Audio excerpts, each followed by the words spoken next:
Halo, selamat pagi. Nama saya Devano Putra Pradana. Di sini saya akan membagikan materi tentang Internet Service dan Connectivity. Selanjutnya ada materi yang akan dipelajari. Poin pertama adalah Internet, Intranet, dan Extranet. Poin kedua ada Communication Service. Dan poin ketiga ada Information Retrieval Service. Serta poin keempat Web Service dan Internet Service Provider. Selanjutnya ada pengertian dari internet itu sendiri, yaitu sistem global jaringan komputer yang saling berhubungan di seluruh dunia dan dapat diakses oleh setiap pengguna di seluruh dunia. Internet mempunyai karakteristik sebagai berikut, yaitu setiap komputer di internet mempunyai alamat IP yang unik. Kedua, ada sebuah DNS komputer khusus atau domain name server digunakan untuk memberi nama pada alamat IP, sehingga pengguna dapat menemukan sebuah komputer dengan sebuah nama. Yang kedua ada cara kerja internet, yaitu laptop harus terhubung ke modem terlebih dahulu. Modem akan mengirimkan informasi dari jaringan kita ke sistem informasi yang dimiliki jaringan telepon dan sebaliknya. Setelah itu, kita harus menghubungkan jaringan kita ke sebuah Internet Service Provider atau ISP.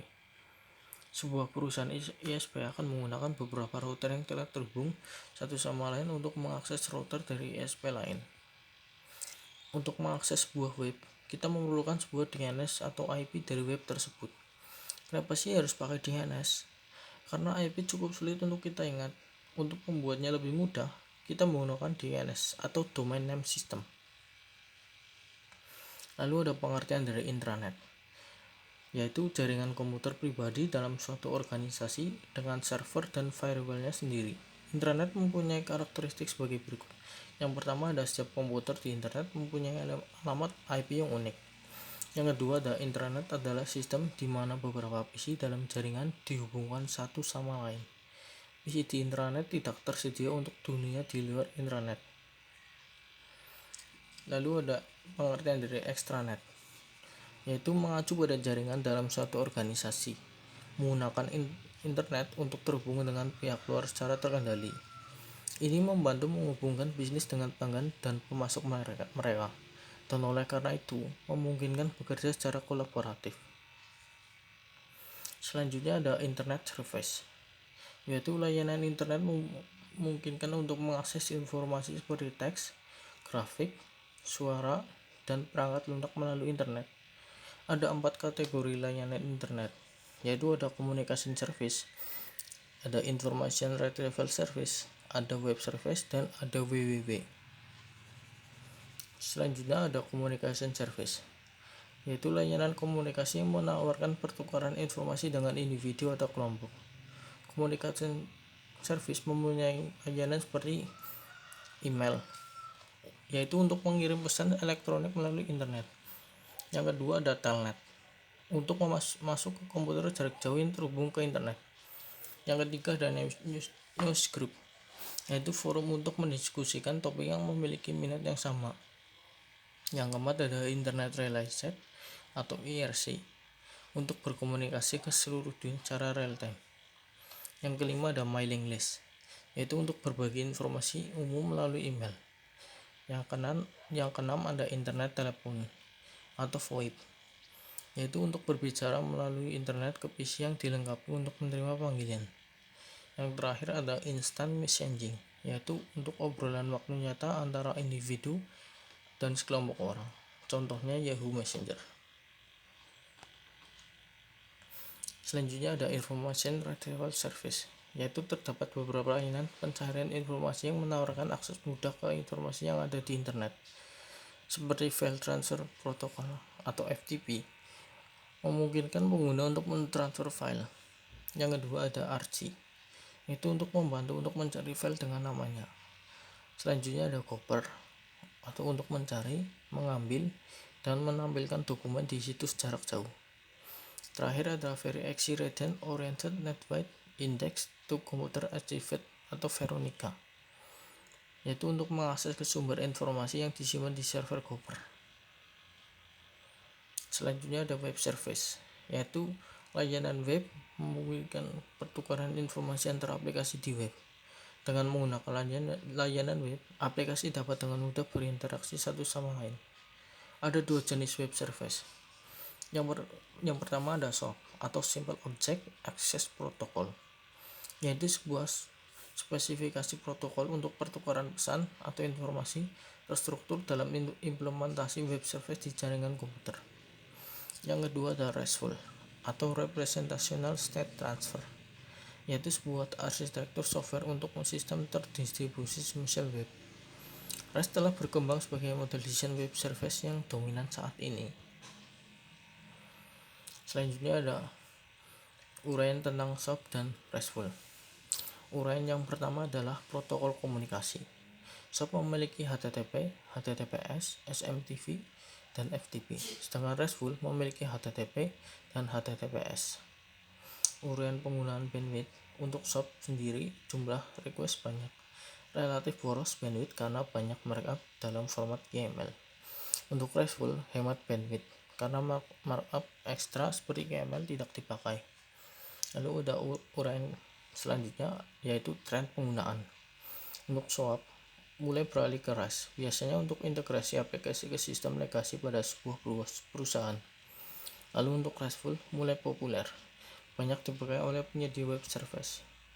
Selanjutnya ada uraian aturan penulisan. Untuk SOAP, ketat mengikuti spesifikasi YAML SOAP versi 1.2. Untuk RESTful, tidak ada spesifikasi khusus. Lalu ada uraian tentang format respon. Untuk SOAP, agak sulit untuk membaca langsung dengan memahaminya. Lalu untuk RESTful, mudah dalam membaca dan memahaminya. Lalu uraian attachment file. Untuk SOAP bisa karena dapat mengembalikan respon dalam format binary. Lalu untuk RESTful tidak bisa. Uraian selanjutnya sifat web service. Untuk SOAP tertutup, hanya untuk vendor atau perusahaan tertentu. Sedangkan RESTful terbuka, bisa diakses siapa saja. Lalu ada uraian caching web. Untuk SOAP relatif sulit, dan untuk RESTful mudah karena menggunakan URI. Uraian penggunaan standar. Untuk SOAP standar lama XML atau HTTP dan baru SOAP digunakan bersamaan. Untuk RESTful standar yang sudah ada seperti XML atau HTTP. Selanjutnya ada uraian tentang tool pengembangan. Untuk SOAP banyak, baik komersial maupun open source. Untuk RESTful beberapa karena tidak begitu dibutuhkan. Lalu ada uraian tool management. Untuk SOAP perlu, kadang harganya mahal. Untuk RESTful menggunakan tool yang sudah ada pada sistem jaringan. Lalu ada uraian tentang extensible. Untuk SOAP bisa banyak ekstensi termasuk standar WS. Untuk RESTful relatif tidak extensible. Lalu ada uraian terakhir, yaitu kemudahan implementasi. Untuk SOAP mudah jika kita sudah memiliki lingkungan berbasis SOAP. Untuk RESTful mudah. Lalu ada ISP, Internet Service Provider. Apa sih itu? Yaitu perusahaan yang menawarkan akses ke internet. ISP menawarkan berbagai layanan. Yang pertama ada akses internet, yang kedua ada pendaftaran nama domain, yang ketiga ada akses dial-up, dan terakhir ada akses jalur sewa. Lalu ada klasifikasi ISP. ISP secara luas dapat diklasifikasikan menjadi 6 kategori, yaitu yang pertama ada akses provider, yang artinya menyediakan akses ke internet melalui kabel WiFi atau serat fiber optik. Yang kedua ada mailbox provider, yaitu menawarkan layanan hosting email mailbox. Yang ketiga ada hosting ISPS, yaitu untuk menawarkan email dan layanan hosting web lainnya seperti misal mesin virtual, cloud, dan lain-lain. Yang keempat ada virtual ISPS, yaitu untuk menawarkan akses internet melalui layanan ISP lainnya. Terakhir ada free ISPS, yaitu ISP gratis tidak mengenakan biaya untuk layanan internet. Selanjutnya ada tipe koneksi ISP. Ada beberapa cara untuk terhubung ke internet. Yang pertama adalah dial-up connection, yaitu koneksi dial-up menggunakan saluran telepon untuk menghubungkan PC ke internet. Ini membutuhkan modem untuk mengatur koneksi dial-up. Modem ini berfungsi sebagai antarmuka antara PC dan saluran telepon. Yang kedua ada ISDN, adalah singkatan dari Integrated Service Digital Network, Ini membuat koneksi menggunakan saluran telepon yang membawa sinyal digital, bukan sinyal analog. Yang ketiga ada DSL, yaitu singkatan dari Digital Subscriber Line. Ini adalah bentuk koneksi broadband karena menyediakan koneksi melalui saluran telepon biasa. Yang keempat ada Cable TV Internet Connection.